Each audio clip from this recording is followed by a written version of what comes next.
నచతో రాఘవాదన్యో. రాముడు కంటే గొప్ప శక్తి వాళ్ళ దగ్గర లేదు.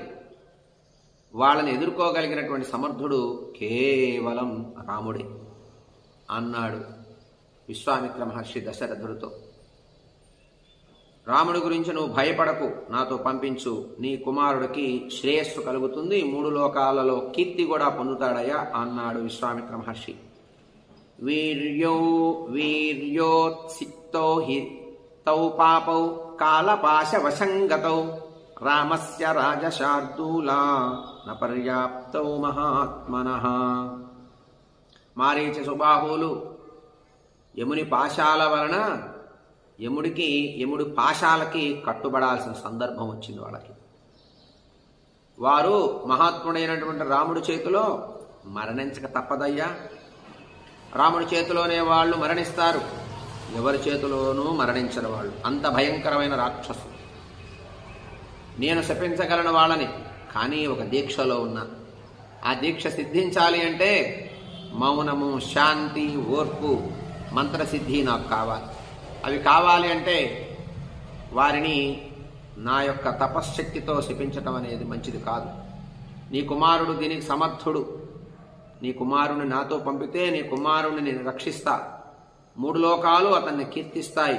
మారీచ సుబాహువులను వధించినటువంటి పరాక్రమం చేత గొప్ప కీర్తిని పొందుతాడు అన్నాడు విశ్వామిత్ర మహర్షి దశరథుడితో. నచ పుత్ర కృతస్నేహం కర్తుమర్హసి పార్థివ అహం తే ప్రతిజానామి హతౌ తౌ విద్ధి రాక్షసౌ. అంతేకాదు మహారాజా, రాముని యందు ఉన్నటువంటి పుత్ర స్నేహంతో వెనక్కి వెళ్ళబాకు, వెనుకడుగు వెయ్యకు, మనస్సు మార్చుకోకు. రాముడు పట్ల నీకున్నటువంటి పుత్ర స్నేహం, పుత్రబంధం వల్ల మనస్సు మార్చుకుంటావేమో. ఆ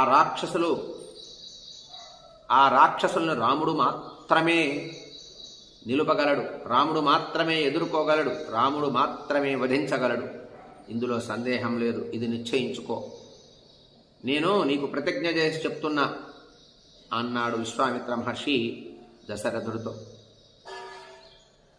అహం వేగ్మి మహాత్మానం రామం సత్యపరాక్రమం వశిష్ఠోపి మహాతేజా ఏ చేమే తపసి స్థితాః.